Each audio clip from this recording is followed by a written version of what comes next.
On a quiet summer night in July 2007, the peaceful town of Cheshire, Connecticut, became the scene of one of the most horrific crimes in American history. What began as a chance encounter at a supermarket would escalate into a 7-hour nightmare that claimed 3 innocent lives and exposed devastating failures in the criminal justice system. This is the story of the Petit family, a story of unimaginable terror, survival, and a community forever changed. But it's also a story that forces us to confront difficult questions about repeat offenders, parole systems, and whether justice was truly served.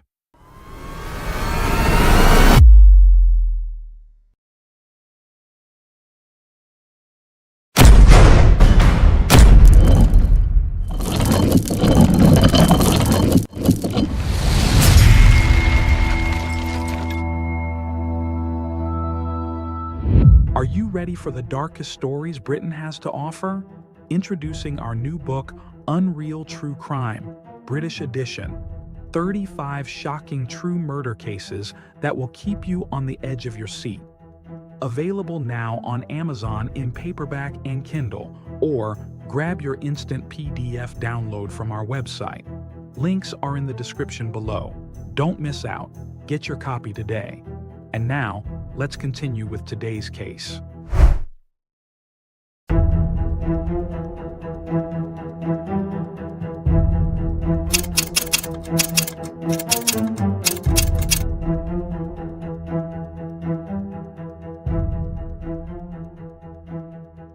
The Petit family represented the American dream.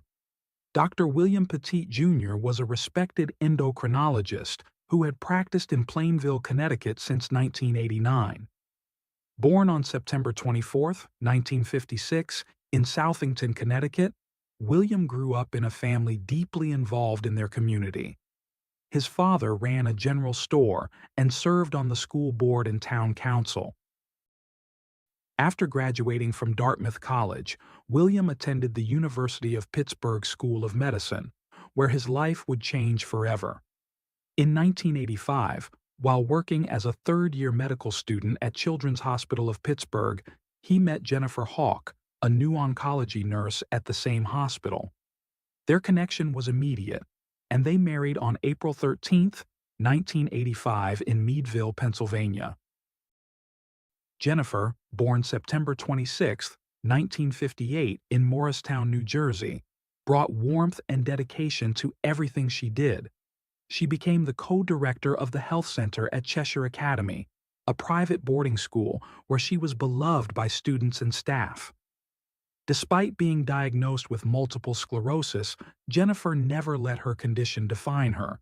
Instead, she turned it into a cause that would inspire her entire family. The Petits had two daughters who were the pride of their lives. Haley Elizabeth, born October 15, 1989, was 17 years old in the summer of 2007.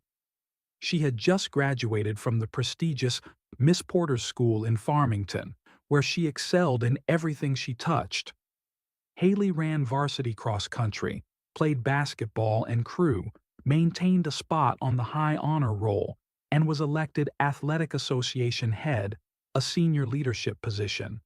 She had been accepted to Dartmouth College, her father's alma mater, where she planned to study medicine and continue the family legacy of service. But Haley's greatest passion was fighting multiple sclerosis in honor of her mother. She captained a walk MS team called Haley's Hope and won a school award for exceptional community service.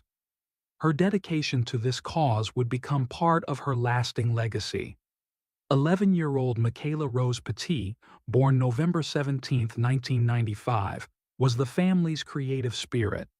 She attended Chase Collegiate School in Waterbury and loved cooking, often preparing elaborate meals for her family. On July 22, 2007, she went shopping with her mother to buy ingredients for a special dinner she planned to cook that evening. Michaela had already decided that when Haley left for college, she would take over the MS fundraising team and rename it Michaela's Miracle. The Petits were deeply embedded in their community. Their home on Sorghum Mill Road in Cheshire was a place of warmth, achievement, and hope. They had built a life that many would envy: successful careers, bright children, and a strong commitment to making the world better.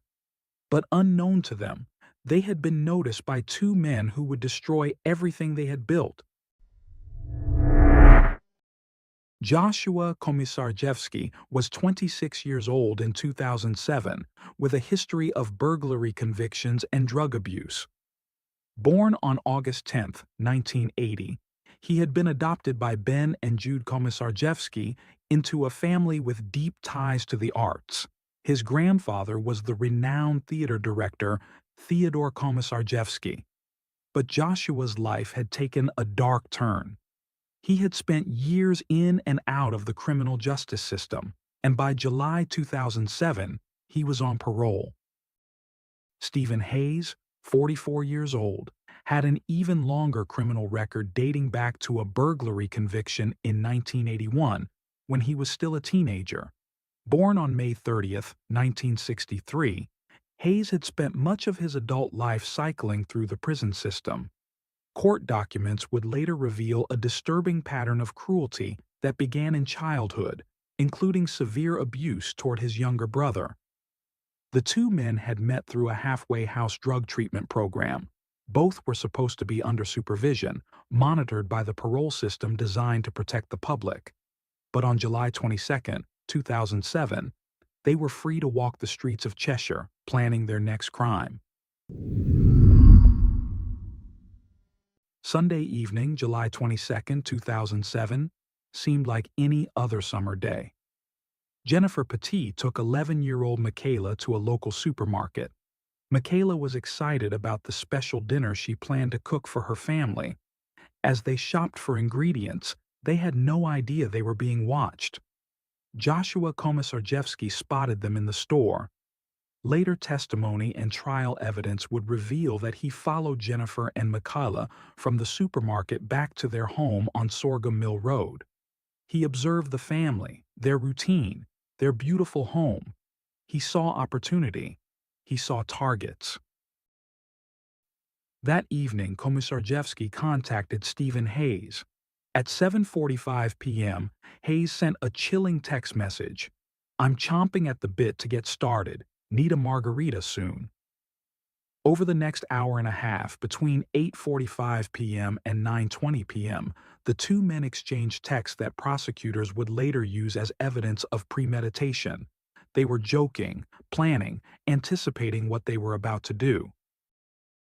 Police later reported that the pair may have even gone shopping for implements, an air rifle, and rope after seeing the girls at the supermarket. They were methodically preparing for a home invasion. The Petit family went to sleep that night with no idea that two violent criminals had marked them for destruction. The exact timing of the initial entry remains somewhat disputed in official records. A Connecticut Supreme Court summary places the entry at around 2 a.m. on Monday, July 23rd. Other police reports and contemporaneous news coverage describe the break-in as occurring shortly after 3 a.m.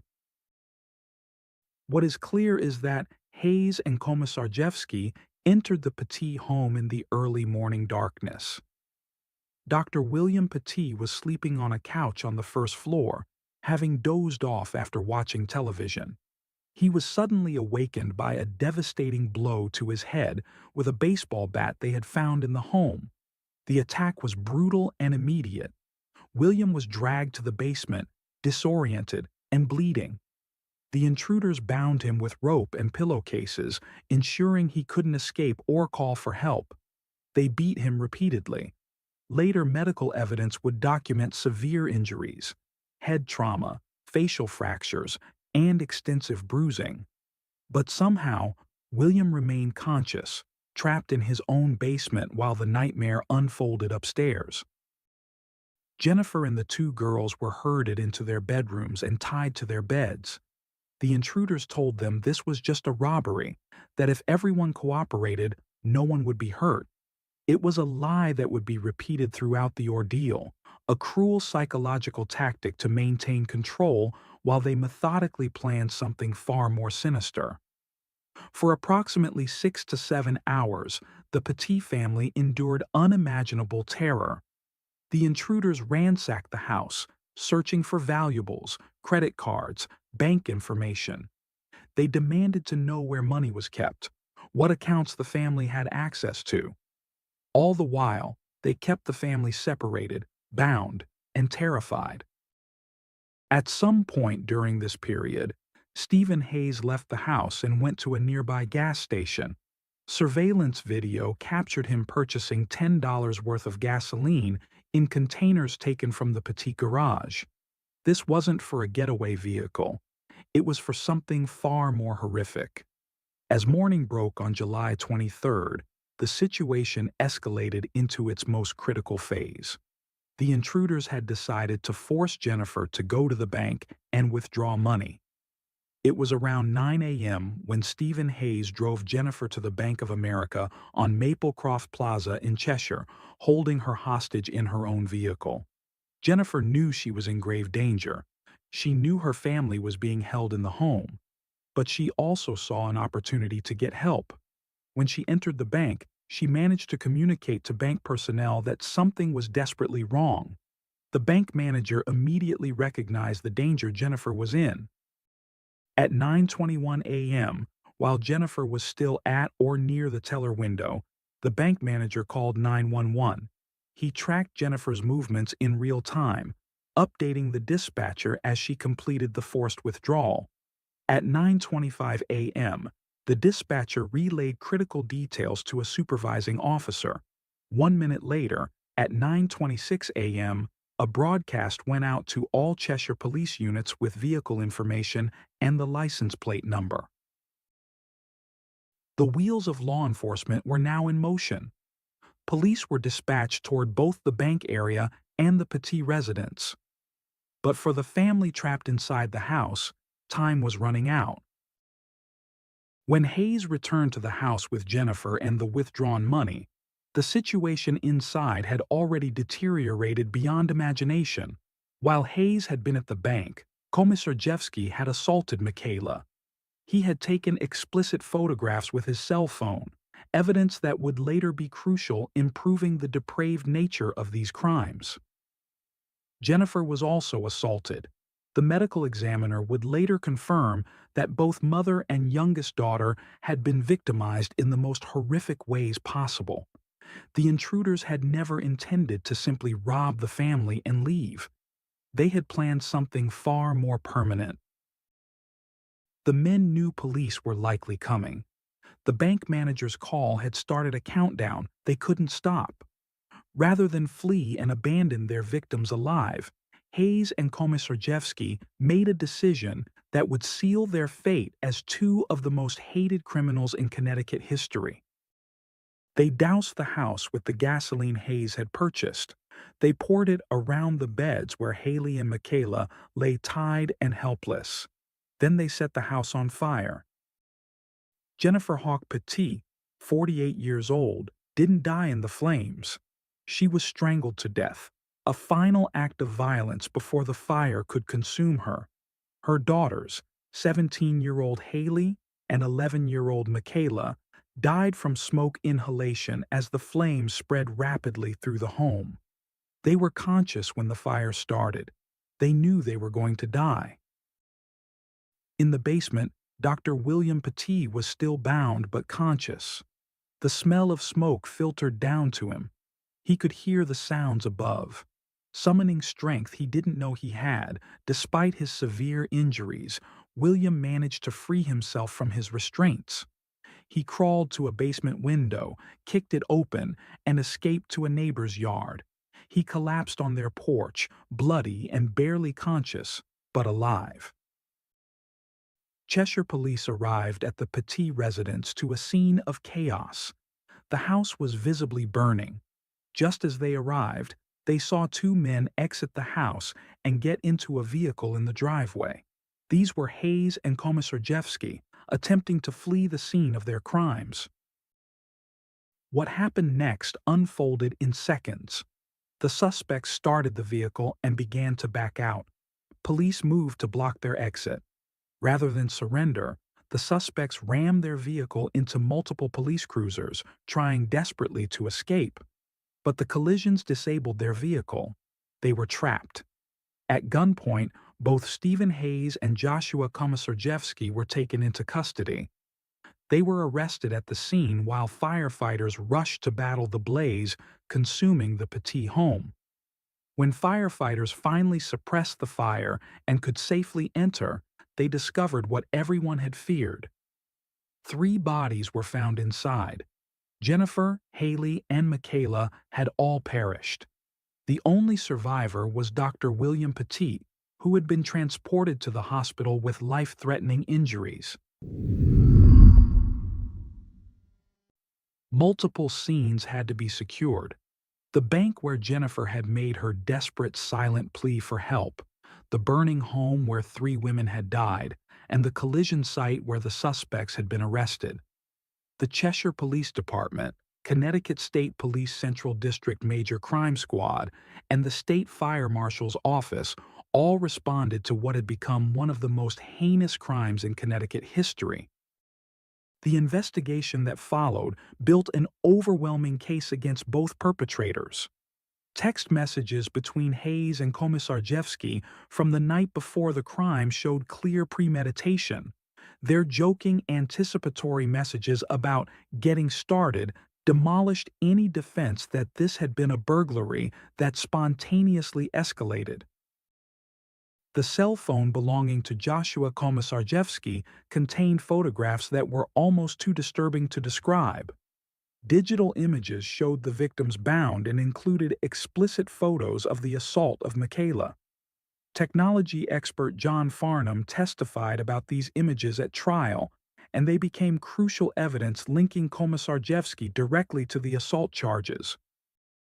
Bank surveillance video showed Hayes with Jennifer during the forced withdrawal. Gas station surveillance showed Hayes purchasing the gasoline shortly before the arson. The timeline was airtight. Medical examiner Wayne Carver provided testimony about the causes of death. Jennifer had been strangled. Haley and Michaela had died from smoke inhalation, their bodies found in their burned beds where they had been tied. The physical evidence from the fire scene showed ropes, restraints, and the accelerant patterns that proved arson. Perhaps most damning, laboratory officials testified that blood samples showed neither Hayes nor Komisarjevsky had alcohol or illegal drugs in their systems. There was no intoxication defense. They had been completely aware of their actions. On Tuesday, July 24, 2007, just 1 day after the murders, both suspects were arraigned in Meriden Superior Court. The state announced charges including kidnapping, burglary, arson, robbery, larceny, and assault. Each was held on $15 million bond. By Thursday, July 26, 2007, prosecutors announced they would seek the death penalty. Both men were formally charged with 6 capital felony counts, charges that made them eligible for execution under Connecticut law at the time. Stephen Hayes went to trial first. His trial began on September 13, 2010, more than 3 years after the crime. On October 5, 2010, the jury found him guilty on all counts. On November 8, 2010, the jury recommended the death penalty. On December 2, 2010, Judge John Blue formally sentenced Hayes to death. Joshua Komisarjevsky's trial began on September 19, 2011. On September 22, jurors heard his recorded confession. On September 28, they saw the text messages and heard medical examiner testimony about evidence of Michaela's assault. His defense team presented evidence of the abuse Komisarjevsky had suffered, hoping for mitigation in sentencing. The jury was unmoved. Komisarjevsky was also found guilty and sentenced to death. Both men would sit on Connecticut's death row, their appeals dragging through the courts while Dr. William Petit tried to rebuild a shattered life. The Petit murders became a watershed moment for Connecticut. On July 28, 2007, just 5 days after the murders, thousands attended a memorial service where Dr. William Petit eulogized his family. A community gathered at Central Connecticut State University to mourn 3 lives taken too soon. In the months that followed, the outpouring of support was extraordinary. On January 6, 2008, the Cheshire Lights of Hope event saw more than 130,000 luminaria candles lit in memory of Jennifer, Haley, and Michaela. The Petit Family Foundation was established to continue the charitable work, especially the MS advocacy that had meant so much to the family. Then came an unexpected turn. On April 25, 2012, Connecticut enacted legislation that prospectively repealed the death penalty for crimes committed on or after that date. The new law didn't affect Hayes and Komisarjevsky, whose crimes had occurred in 2007. They remained on death row. But in 2015, the Connecticut Supreme Court issued a landmark ruling in a case called State v. Santiago. The court held that executing prisoners for crimes committed before the 2012 repeal would constitute cruel and unusual punishment under the Connecticut State Constitution. All death sentences were to be converted to life imprisonment without the possibility of release. In June 2016, Stephen Hayes was resentenced by Judge John Blue to 6 consecutive life terms without the possibility of release, plus an additional 106 years on related charges. Judge Blue's words at resentencing were final and absolute. With the gravity of these crimes and the depravity of your character, nothing more needs to be said. On July 26, 2016, Joshua Komisarjevsky received the same sentence, 6 consecutive life terms without the possibility of release. Both men will die in prison. There will be no parole hearings, no chances for release, no possibility of freedom. The Cheshire home invasion stands as one of the most brutal crimes in American history. It exposed failures in the parole system, sparked debates about the death penalty, and left a community forever scarred. But perhaps more importantly, it showed us the preciousness of life and the devastating consequences when evil goes unchecked. Dr. William Petit survived physically, but he lost everything that mattered most. In the years following the tragedy, he has shown remarkable resilience. He has since remarried and had children, working tirelessly to honor his first family's memory through continued charitable work. The Petit Family Foundation continues to support causes that were dear to Jennifer, Haley, and Michaela, particularly in the areas of education and multiple sclerosis research. William has become a powerful advocate for victims' rights and criminal justice reform. He has testified before legislative committees, spoken at conferences, and worked with lawmakers to strengthen parole supervision and improve the criminal justice system's ability to protect the public. His advocacy helped shape Connecticut's response to violent crime, including stricter parole guidelines and enhanced monitoring of repeat offenders. The parole board faced intense scrutiny. Questions arose about risk assessment, supervision protocols, and whether warning signs had been missed or ignored. The case became a catalyst for reform, with new legislation passed to tighten parole requirements, increase supervision of high-risk offenders, and provide better training for parole officers in identifying dangerous behavior patterns. The death penalty debate that followed the Connecticut Supreme Court's 2015 ruling was equally contentious. Many victims' rights advocates, including Dr. Petit himself, believed that Hayes and Komisarjevsky deserved execution. They argued that the brutality of the crimes warranted the ultimate punishment, and that converting their death sentences to life imprisonment represented a failure of justice.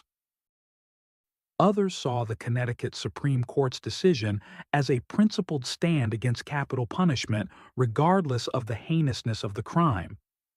The court reasoned that once Connecticut had decided the death penalty was wrong going forward, it would be inconsistent and cruel to continue executing prisoners for older crimes. The debate continues to this day, with the Petit case serving as the primary example used by both sides. Jennifer, Haley, and Michaela Petit were extraordinary people whose lives were stolen by two men who chose violence, cruelty, and murder. Jennifer was more than a nurse and a mother. She was a caregiver who touched countless lives at Cheshire Academy. Students remembered her kindness, her dedication, and her ability to make everyone feel cared for even as she battled her own illness. Haley was on the cusp of greatness. Her acceptance to Dartmouth, her athletic achievements, her leadership roles, all pointed to a young woman who would have made significant contributions to society. Her dedication to MS fundraising showed a maturity and compassion beyond her years. The world lost not just a bright student, but a future leader in medicine and advocacy. Michaela, at just 11 years old, had already shown the creativity and warmth that would have defined her life. Her love of cooking, her eagerness to take over her sister's fundraising work, her excitement about starting middle school, these were the dreams of a child whose future was limitless. That future was stolen in the most horrific way imaginable. They deserved to grow old, to achieve their dreams, to make their mark on the world. Instead, they became symbols, reminders that evil exists, that vigilance matters, and that justice, though sometimes imperfect, must always strive to protect the innocent.